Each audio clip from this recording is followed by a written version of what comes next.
Bienvenue dans le sixième épisode de Autisme en mouvement avec Alison et Mathieu. Aujourd'hui, je suis en présence de ma co-animatrice Alison Joly. Aujourd'hui, on a Catherine Amiotte, qui est justement massothérapeute et dans le top 3, il me semble aussi. Et nous allons aborder justement le fait de réinventer le bien-être chez les personnes neuroatypiques, mais ça peut toucher même les personnes neurotypiques. Vous en faites pas, on inclut tout le monde. Voilà. On va demander à Catherine de se présenter, s'il te plaît, bien entendu. Bonjour. Alors, c'est un plaisir pour moi d'être avec vous aujourd'hui. Je suis Catherine Amiot, propriétaire de la clinique Centre Symbiosène à Sherbrooke, qui est une clinique de massothérapie spécialisée en massage thérapeutique. Et on s'ouvre également pour les enfants, les femmes enceintes, les personnes neuroatypiques et les personnes qui ont vécu des traumatismes. Alors, aujourd'hui, on va explorer un peu plus nos trucs et astuces qu'on conseille à nos clients les plus stressés, à comment se détendre à la maison également et comment bien profiter d'un massage aussi. Quels sont les services que vous offrez au Centre Symbiosène, justement, si on rentre en détail? Alors, on est 3 massothérapeutes. On offre diverses séances passant du 30 minutes, 60, 90 et 120 minutes pour les grands amateurs. On peut faire un massage de détente et on peut faire un massage aussi plus thérapeutique. C'est pas mal ça notre spécialité. En fait, on prend toujours le temps au début de vraiment voir un peu l'historique de la personne. Est-ce qu'elle a des douleurs? Est-ce qu'elle a un objectif particulier par rapport à ça, comme un plan de traitement ou quoi que ce soit? Puis, après ça, on se diversifie aussi. Chacune, on a nos petites forces. Donc, par exemple, moi, j'aime bien travailler des fois aussi avec les émotions ou faire des massages spéciaux au niveau du visage et du crâne. Ma collègue Ézéchiel, elle est plus spécialisée au niveau des sportifs. Elle aime utiliser les ventouses et faire du taping aussi. Puis, Laurie, notre troisième massothérapeute, elle aime bien s'attarder au niveau des mains et des pieds. Puis, du coup, faire un petit peu de réflexologie plantaire également. Avec ça, on se forme également pour être disponible pour les femmes enceintes. Fait qu'on a des tables adaptées avec des coussins, puis on connaît les précautions à prendre. On a parfois aussi des personnes âgées et même des enfants pour un 30 minutes, là, comme pour apprendre à se détendre ou comme cadeau ou pour simplement apprendre à évacuer leur stress, leur agressivité d'une autre manière que de taper dans quelque chose. C'est un accompagnement personnalisé, finalement. Oui, oui, très. Et on va également bientôt commencer à faire aussi des massages aux pierres chaudes, là, offerts par Ézéchiel. Vous offrez aussi des massages pour les personnes, les femmes enceintes? Oui, Ouais. exact. Oui, honnêtement, pas tous les massothérapeutes l'offrent. Puis, nous, c'est un plaisir, là. Souvent, les femmes enceintes vont avoir beaucoup de stress, donc plein de tension au niveau épaules. Puis, les fameuses douleurs lombaires, donc nerfs sciatiques, les hanches qui étirent. Fait qu'on a des techniques pour venir aller soulager là, à ce niveau-là. Très apprécié pour les femmes. Oui, moi, je vais parler des besoins chez les personnes neuroatypiques, étant donné que ça fait partie, de la compréhension de la détente, bien entendu. Il y a le fait de parler de gestion du stress et des émotions, parce que c'est quelque chose qui touche, toute personne à tout âge, qu'on soit enfant, adulte ou personne âgée, faut comprendre un minimum ses besoins aussi et parfois, ben, ça amène des défis, voilà. Il y a la régulation sensorielle aussi, parce que parfois on parle de sensibilité, que ça soit au bruit, au toucher ou même, à l'odorat, j'en passe, parce que, ben, on parle des 5 sens quand on parle de sensorialité. On parle d'équilibre et de posture aussi, parce que, ben, la manière qu'on s'assoit ou qu'on est debout, ben, ça peut indiquer pas mal de choses. Je pense que Catherine peut nous en parler de ce côté-là. Il y a aussi, l'approche, personnalisée qui est pertinente pour accompagner les personnes neurodivergentes. Voilà. Super intéressant. Fait que dans le fond, on pourrait commencer par juste voir c'est quoi la différence entre une personne neuroatypique et une personne normale? Comment que vous vivez le stress différemment? Que pour vous, vous avez besoin d'outils particuliers par rapport au stress plus qu'une personne ordinaire? Est-ce que vous diriez ça? Moi, je dirais que personnellement, j'ai besoin d'écouter de la musique. Et admettons, quand que je vais me faire masser par toi, il y a Catherine, bien, j'ai besoin d'avoir un style de musique particulier que j'aime. Ouais. Du piano, il y a dans le cas d'Alison, Oui, ben, c'est sûr que je dirais que contrairement à quelqu'un de neurotypique, on a une sensibilité accrue, mais c'est du cas par cas, j'ai envie de dire. Je généralise pas aux personnes atypiques, bien entendu, mais moi, j'ai besoin de pauses sensorielles, quotidiennement. Je vais pas percevoir ça négativement, mais je pourrais. Je reste positive et optimiste par rapport à ça. C'est ce qui me permet de garder un équilibre au niveau de mon énergie. Voilà, je vais le décrire, c'est masquer les yeux avec un masque, mettre ben, un casque anti-bruit et pendant 10 à 15 minutes, j'essaye de penser à rien. C'est un défi, donc on peut aussi penser à un paysage apaisant. Et oui, je peux dire que ça permet une certaine détente, du système parasympathique. Si on rentre dans le détail, c'est le système nerveux qui permet de s'apaiser, voilà je pense qu'on peut Oui, fait que dans le fond, si Mmh, on comprend mmh, bien, mmh.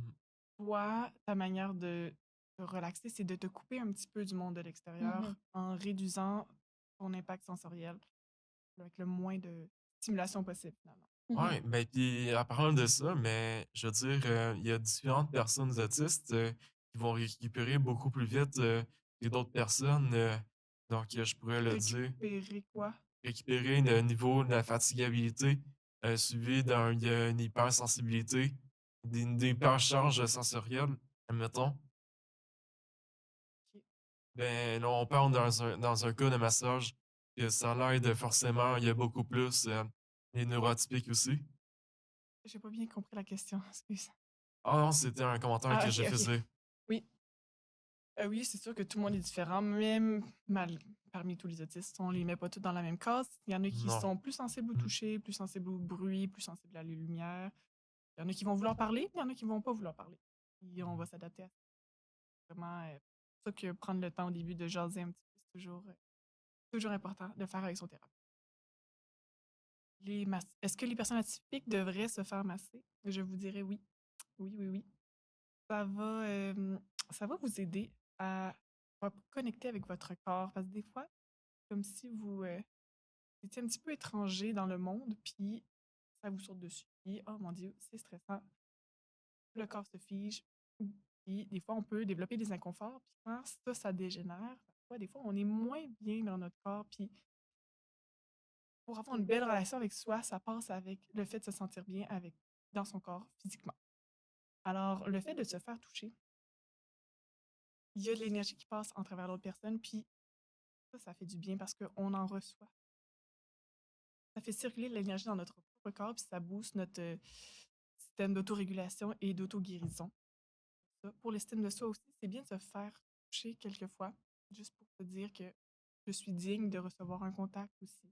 Parlant, du stéréotype, de la personne autiste qui aime pas se faire toucher, eh bien, moi, il y a personnellement, ben, j'ai fait, des câlins amicaux à l'Allison, donc je dis ça comme ça, Fait que c'est il y ton a cliché. introduction Ouais, à. ben, c'est mon introduction pour dire que moi, les personnes autistes, ils peuvent ressentir le toucher. C'est pas d'où le vieux cliché de l'autisme, parce qu'on n'aime pas se faire toucher. Comprends, mais je dirais qu'il faut y aller, selon la Doucement. disponibilité de Ouais. la personne, pas parce que parfois on peut dire que, ben, on est réceptif, mais on le pense pas forcément sur le coup. C'est plus le côté hyposensible qui prend le dessus. Tu l'acceptes par gentillesse et ben, oui, enfin, faut valider si, Si la personne est vraiment voilà. ouverte actuellement Ça ou dépend toujours si qui mouais, c'est aussi. ça. Mon père, il aime pas les câlins, donc c'est correct avec ça. Mais Ouais. il faut respecter la personne. Puis même une personne qui aime recevoir des câlins, Ouais. elle veut pas recevoir les câlins de tout le monde non plus. Il y a des gens Non. avec qui elle a moins d'affinité, puis il y a des personnes avec qui tu as pas envie de mélanger ton énergie aussi. Et c'est pour ça que c'est important d'avoir envie de bien choisir la personne avec qui tu fais confiance. Que c'est une partie de ton corps physique, puis aussi ton corps énergétique. Puis juste en étant comme ça, mais ok. Moi puis Attends. Ézéchiel, moi puis Alison, on se touche d'une certaine manière, puis elle me ressent sans que je touche sa peau. Ben, c'est la conscience, genre, c'est Ben, vraiment une conscience. oui, en fait, c'est ton champ C'est électromagnétique ça. qui Mmh. se parle. Fait que sachant cela, des fois, les personnes qui vivent beaucoup de douleur ou peu importe, eux autres, parfois des massages juste énergétiques comme ça peut être Mmh. aussi une solution pour une personne qui veut pas ressentir le toucher. Mais oui, je trouve ça intéressant, comme disait Mathieu, que des fois, les personnes autistes ont moins tendance à vouloir se faire toucher. C'est sûr on force pas un enfant, mais si Mmh. jamais il a envie, c'est un bon premier pas pour la réintégration sociale et le fait de se sentir en confiance dans son corps, d'aimer son corps, de voir que son corps peut lui donner du plaisir. Puis, puis le fait que le corps et l'esprit sont reliés, c'est que si tu détends ton corps physiquement, tu vas aussi enlever des poids de ta tête également. Tu vas te sentir plus détendu. Il y a les hormones de bonheur qui vont se sécréter automatiquement. Donc, c'est un win à ce niveau. Ça fait ressentir des émotions quand tu parles. Ça vient te chercher. Ouais, Ça c'est cool, résonne avec toi. c'est apaisant, c'est Ah ouais, apaisant. génial. Puis j'aborde aussi d'autres moyens qui permettent de s'apaiser, comme la psychothérapie. Mmh. C'est sûr que d'avoir une écoute qui est différente, je sais que toi, c'est plus, le côté, magnétisme ou quelque chose du genre et puis, tactile par ton métier. Mais le côté, écoute, tu l'as aussi, mais de le percevoir différemment avec un accompagnement qui se complète au tien, ça peut pas être négatif, en fait. Voilà. Absolument pas. Non, psychothérapie, c'est très bien, justement, pour des personnes qui sont moins à l'aise avec les mots, des fois, être dans un environnement de non-jugement, d'écoute, ils vont être plus enclins ou peut-être même l'art-thérapie, j'aurais envie de vous dire. Mmh. À mon avis, ça pourrait être intéressant, la musicothérapie, toutes sortes d'expressions. J'ai une petite anecdote. Moi, j'ai un frère qui est autiste, puis on a eu fait une demande pour avoir un chien Mira, puis il y a eu un chien Mira Waouh! pendant son enfance, puis ça l'avait beaucoup aidé vu qu'il connectait avec le chien.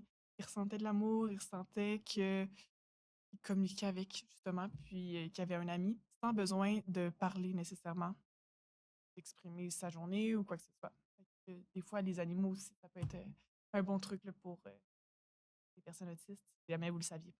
Eh bien, il y a un Chimera, ça pourrait être un prochain épisode pour la saison 2, Mhm. évidemment.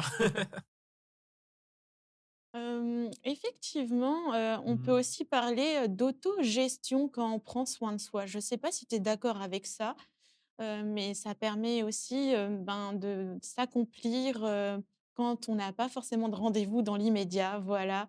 Savoir s'autoréguler, ben, par, des applications telles que, ben, la cohérence cardiaque, on a Respirelax, des choses comme ça pour apaiser, d'une autre manière, en étant Absolument, voilà. absolument.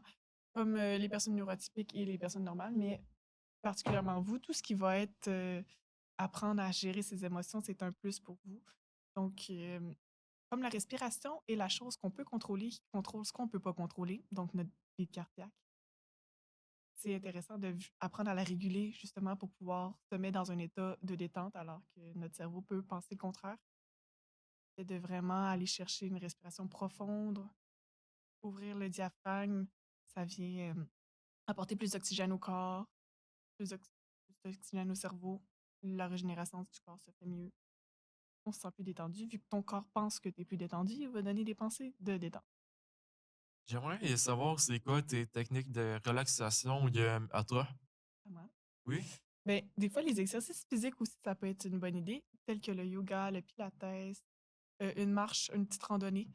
Le fait de aussi de changer son focus, euh, la vision, le fait de regarder loin, ça relaxe le corps aussi, vu que tu peux regarder de haut aussi. Fait que monter sur une montagne, aller marcher, regarder un sentier, le corps se sent en confiance vu qu'il voit bien son environnement. Il va être plus stable. Ça, c'est un petit truc à intégrer peut-être. Sinon, des étirements. Les étirements, ça va toujours bien. Ça, sinon, la respiration. Un bon bain chaud le soir. Moi, quand j'ai une grosse journée, j'aime beaucoup recevoir un bain. La chaleur, ça réduit l'inflammation, ça vient vraiment relaxer les muscles avec du célèbre en plus. Puis le fait d'être dans un bain, je trouve que c'est comme si on recevait justement un câlin aussi. Donc ça Et le froid, ça fait quoi exactement quand quelqu'un prend ça dans la glace? un bain de glace? Mouais? Le bain de glace, c'est pas fait pour avoir un réconfort, mettons. Bon. C'est fait pour booster la régénération du corps, en fait. C'est que quand tu as froid, tout ton sang va aller dans tes organes vitaux. Puis, si tu te pratiques avec ta respiration, à contrôler ta douleur, tu apprends à avoir un certain contrôle de ton corps, là, tu vas te sentir bien, puis tu vas apprendre à mieux réguler, là, justement, tes fonctions vitales. Mais le fait, c'est que le bénéfice, c'est surtout quand tu sors de ton bain de glace. Là, tu vas te mettre à avoir ton sang partout dans ton corps, va être rouge, puis c'est là, en fait, que ça va booster un petit peu ta régénérescence. Fait que les personnes qui font du sport, des fois, pour éviter d'être raquées, font ça après un exercice. Je ne recommanderais pas nécessairement un autisme qui n'est pas actif, mais si jamais une personne est active ou elle a envie d'essayer justement le contrôle un petit peu de soi, la gestion de douleur, respiration, ça peut être un exercice intéressant pour les moins frileux. Ça pourrait être bon pour ta collègue Ezekiel. Ouais, ouais, ouais. Si Mmh. elle, vu qu'elle est sportive, elle fait de la Mmh. course.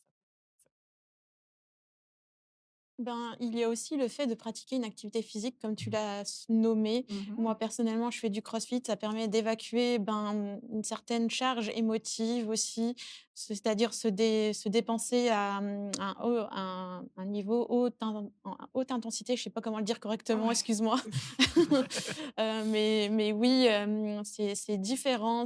Mais enfin, on dit que faire du sport, c'est au moins 30 minutes par jour, que ce soit de la marche ou toute autre activité. Ça permet aussi de mieux gérer, ben, l'intensité de nos émotions ou même favoriser, la santé physique et mentale, enfin, Ouais, fait voilà. que on le voit plus comme dans ton cas, un sorte de défoulement finalement. Oui. Si jamais tu as vécu une frustration dans la journée, tu peux l'évacuer, la sortir de ton corps de cette manière-là. C'est excellent pour les personnes qui sont un petit peu agressifs, qui ont impulsifs peut-être ou qui ont justement des émotions refoulées. En fait, tout le monde devrait avoir un petit punching bag, je pense, pour des fois sortir cette petite émotion-là et poignée encore.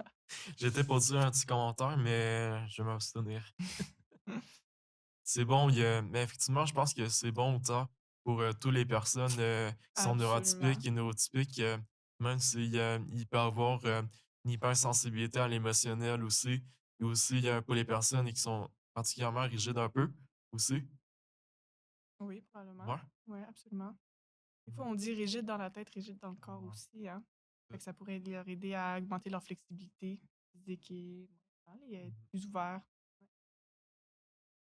Puis, il y a le fait aussi d'avoir une routine, ça permet de se sécuriser d'une certaine manière, parce que c'est rassurant d'avoir son chez soi, ses habitudes, pour s'autoréguler, Mmh. ça permet, ben, d'être organisé d'une certaine manière et puis, ben, ça permet d'avoir une meilleure santé mentale, d'une Pouvoir prévoir, prédire les oui. événements, ça Mmh. sécurise le mental. Un autre truc que je pourrais vous conseiller, c'est avoir un vide-cerveau.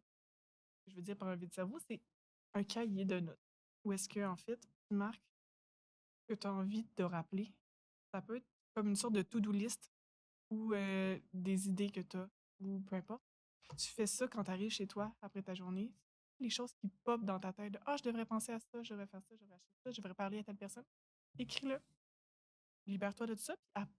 Puis va décrocher, va faire une activité que tu aimes. Puis ensuite, quand tu as 15 minutes, Mmh. ah, bon, j'ai du temps, je pourrais évoluer, je pourrais avancer dans ma liste de tâches. Je vais aller regarder ce cahier-là, puis je vais aller cocher ce que j'ai envie de faire. Puis le fait de cocher, de rayer, Ça fait une c'est certaine, ouais, c'est très valorisant. satisfaisant. Ouais.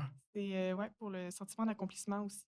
Fait que Mmh. puis en plus, ben là, libère aussi de ça. Tu vas être vraiment plus productif parce que dès que tu as envie de faire quelque chose, mais là, tu vas savoir, ah, OK, ça prend 30 minutes, ah, ça prend 10 minutes, ça se fait en 30 secondes. Ça, puis tu vas te dire, ah, j'ai fait plus d'actions dans ma journée, vu que tu les auras pas oubliées non plus. Puis ça t'aura pas comme, ah, j'y ai pensé tout le temps. Ça m'a drainé mon énergie. Ça, c'est vraiment un petit conseil. Et même, je le conseille à tous les entrepreneurs aussi. Moi, ça me sauve ma tête, là, vraiment. Un petit vide cerveau. Je sais que juste, ajouter un petit truc par-dessus ce que tu viens tout juste de Oui. dire. Eh bien, quand on est trop concentré sur une tâche et on n'a pas pris de pause, bien, c'est toujours mieux de prendre une pause pour se dégrossir les jambes, exemple d'un travail de bureau, de se promener 10 minutes. Parce que juste le promenade de 10 minutes va t'avoir fait popper des idées dans la tête. Oui, c'est Ouais. une ouais, très bonne idée. Même, en fait, on devrait prendre une pause de 90 minutes. C'est Steve Jobs qui l'a appliqué ça. Ouais, c'est Ouais, surtout les personnes qui sont assises, là, justement, ouais. pour voir autre Une chose, puis danse aussi. sortir de le ouais, Une danse. dehors. Une danse. Les Et personnes qui ont une douance, OK. surtout il y a un HPI, C'est quoi le rapport? eh bien, ça serait, c'est utile pour les personnes qui peuvent pas se défocuser d'une tâche aussi. OK, fait que les personnes qui sont trop Oui, c'est ça. obsédées, je veux dire, comme Ouais. mot, mais Mais on concentrées. va nuancer, je pense, parce que c'est pas que les douances, il y a aussi les autistes qui sont Oui, focalisés sur leur intérêt démocratie. spécifique. Quand ils font quelque chose, des fois, c'est dur de les sortir, de leurs tâches, enfin, surtout quand Mmh. enfin, oublier ses besoins, enfin, c'est-à-dire manger, aller aux toilettes, des choses comme ça, Mmh. quand on est trop focus sur quelque chose. Oui, parfois, il faut prendre un pas de recul pour Mmh. justement penser à ses besoins, et puis, ben, enfin, besoins vitaux, c'est ça que je signifie, enfin, voilà. Mmh. Mmh. Ouais. Est-ce qu'on a d'autres trucs à changer? Peut-être qu'il y a la nutrition qu'on pourrait voir, c'est-à-dire Ah moi oui. personnellement, je prends du magnésium avant de me coucher, ce qui diminue les courbatures au niveau du sport, qui favorise Absolument. aussi, ben, il me semble le sommeil si je me trompe pas, enfin Ouais. voilà. Compte sommeil, anxiété, récupération musculaire aussi. Le magnésium est super. On le retrouve dans les aliments, dans les Mmh. suppléments et dans le sel d'Epsom. Et puis, je prenais étant adolescent, je me souviens plus du nom, il y a la mélatonine, pour dormir étant Oui, adolescent. ouais. Ça m'aidait, un peu, mais au fur et à mesure, que je vieillissais, j'ai remarqué que j'en avais plus besoin. En fait, ton corps, il le sécrète déjà naturellement. C'est ça, comme on dit. Ouais. Puis des fois, quand tu prends trop de suppléments, finalement, tu te réveilles le lendemain matin et tu es fatigué. C'est Fait ça que qui si tu es arrivait capable de le toujours. sécréter toi-même, tant mieux. Mais sinon, si jamais des fois tu as des règlements ou les personnes qui travaillent de nuit, que ça va moins bien, ils peuvent prendre ça pour. Mais il y a pas tout le monde qui est fait pour le travail de nuit, par exemple. Je le Oh. sais par expérience. Je le sais par expérience aussi. Mhm. Apparemment, les personnes qui travaillent de nuit ont une moins bonne espérance de vie à long terme aussi.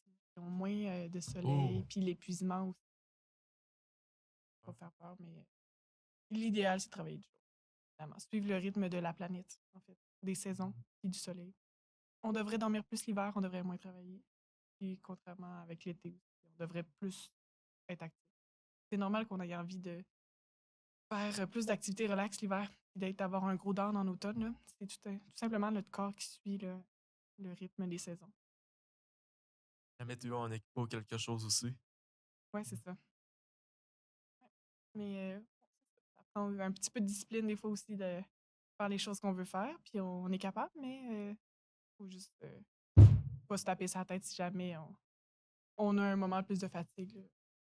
Des fois, les personnes qui vivent beaucoup de stress pendant une grande période, les anxieux ou peu importe, les personnes qui vivent un traumatisme, ensuite, après avoir vécu le stress puis se sentir en sécurité, souvent ils tombent dans une peut-être mini phase de dépression ou de fatigue chronique.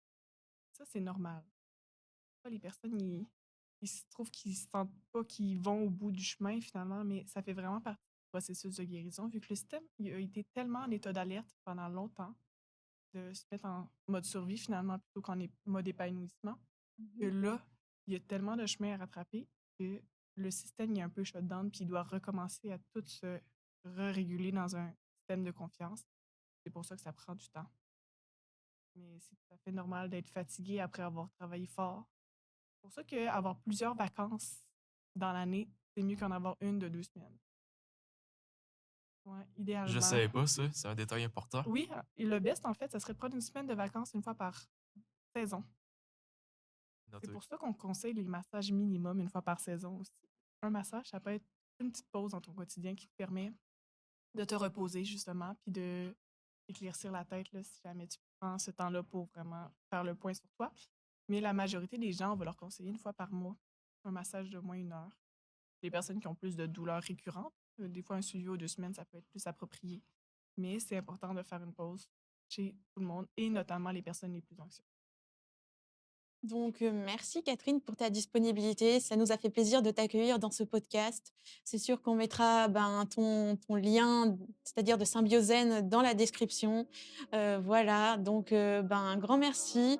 Ben, on remercie les auditeurs d'avoir pu, écouter ce podcast et ne vous en faites pas, prenez soin de vous. C'est pertinent de prendre du temps pour soi, on vous dit au prochain épisode.